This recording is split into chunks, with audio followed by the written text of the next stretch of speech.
सभी किसान भाइयों को नमस्कार। मेरा नाम ईश्वर सिंह है। मैं आशा संस्था नागदा से आया हूं और आज मैं ग्राम पारदी में आया हूं। और ग्राम पारदी में आपको आज एक ऐसे किसान से मिलाने जा रहा हूं जिन्होंने लहसुन मिर्ची का घोल बनाया और इन लहसुन मिर्ची का जो घोल उपयोग करके चनों के फसल में भी फ़ायदा उठाया। भैया राम राम। राम राम।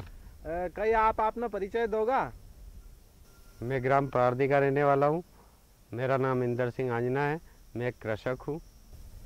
हाँ, तो भैया आप मुझे ये बताएंगे कि जो चनों की फसल में जो इल्ली लगी थी और आपने जो लहसुन मिर्ची का घोल बनाया, तो आपको ये जानकारी कहाँ से मिली? आपको तो पता ही है, इस बार चने की फसल में इल्लियाँ बहुत ज़्यादा थी। इल्लियों का प्रकोप कितना था, चने की फसल बर्बाद हो गई थी, सोयाबीन की फसल भी बर्बाद हो गई थी। अच्छा। तो और इस बार दवाइयों का भी बहुत ज़्यादा इस्तेमाल करा, फिर भी उस पर भी अपने को कोई सफलता नहीं मिली। दवाइयाँ भी बड़ी महंगी आ रही थी, अच्छा। तो उसमें भी अब बहुत ज़्यादा नुकसान हुआ अपने को। अच्छा। और ये इतनी महंगी दवाइयाँ लाने के लिए फिर पैसे भी नहीं बचे मेरे पास में। अच्छा। अच्छा। ये दवाइयों का प्रयोग करने के बाद में भी फसल तो एकदम बर्बाद होने के जैसी हो गई थी भाई साहब। अच्छा। तो फिर वो क्या हुआ कि फिर एक दिन हमारे गांव में आशा संस्था वाले कोई आए पिक्चर दिखाने, तो मैं भी गांव में उधर ही घूमता हुआ गया और हाँ। वो पिक्चर देखने को मिली। तो उसमें लहसुन मिर्ची का घोल बताने की एक प्रक्रिया उन लोगों ने समझाई हम अच्छा। अच्छा। एक फिल्म के माध्यम से। अच्छा। अच्छा। तो फिर वो जो पिक्चर दिखा रहे थे उन भाई साहब से ही मैंने पूछा। उन्होंने ही मेरे को लहसुन मिर्ची का घोल कैसे बनाते हैं ये अच्छा। उनने पूरी विधि मेरे को बताई, समझाई। फिर उसके बाद में मैंने लहसुन मिर्ची का घोल बनाया अच्छा। अच्छा। और उन्होंने कम लागत में ही लहसुन मिर्ची का घोल बना के तैयार कर दिया। अच्छा। तो अच्छा। उसके बाद में फिर अपने पैसे की भी बचत हो गई और उसका छिड़काव किया अपन ने। एक दो छिड़काव में मेरे सारी इल्लियाँ, सब खेत में जितनी भी इल्लियाँ थी वो सब समाप्त हो गई, फसल भी अच्छी लहराने लग गई। अच्छा। अच्छा। हाँ, तो दादा आपने लहसुन मिर्ची का घोल जो बनाया, तो हमारे सभी किसान भाइयों को बताओ कि आपने घोल कैसे बनाया था। इस घोल को तैयार करने में 10 लीटर पानी और 3 किलो हरी मिर्ची की ज़रूरत होती है। और इसमें आधा किलो लहसुन और 250 ग्राम केरोसिन और 100 ग्राम सर्फ की ज़रूरत होती है इसमें। तथा लहसुन और हरी मिर्ची को पीसने के लिए एक ऐमान दस्ता या सिलबट्टा या कुछ भी ऐसी कोई पीसने जैसी वस्तु होती है उसकी ज़रूरत होती है। और इनको पीसने के लिए थोड़ी सेफ्टी के लिए हाथ में मोजे होए, दस्ताने होए या मुंह पे कपड़ा बंधा हुआ होगा, तो उससे क्या है हाथ पाँव में और मुंह में जलन नहीं होगी। इसलिए ये सेफ्टी के लिए इन इन चीज़ों की आवश्यकता होती है इसमें।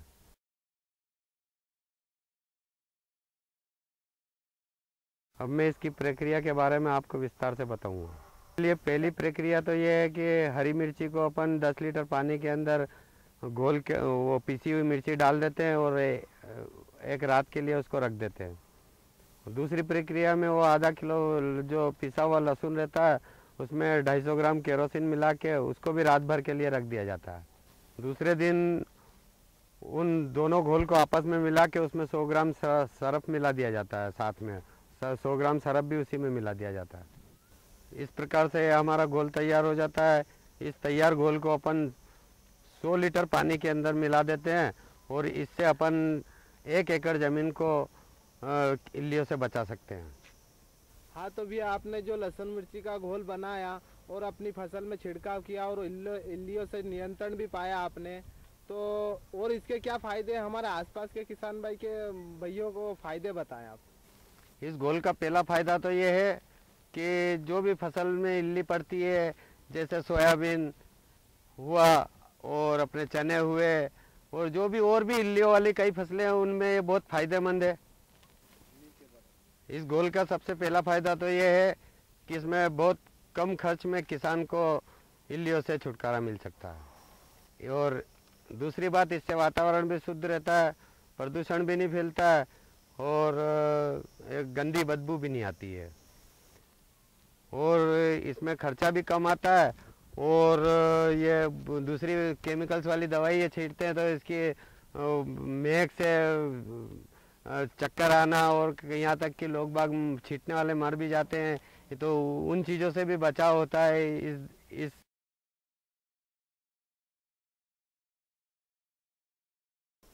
हाँ तो भैया आपने ये सभी जानकारी दी, आपने लहसुन मिर्ची का घोल बनाया और आपने खेत में छिड़का और आपको 100% फ़ायदा भी हुआ है।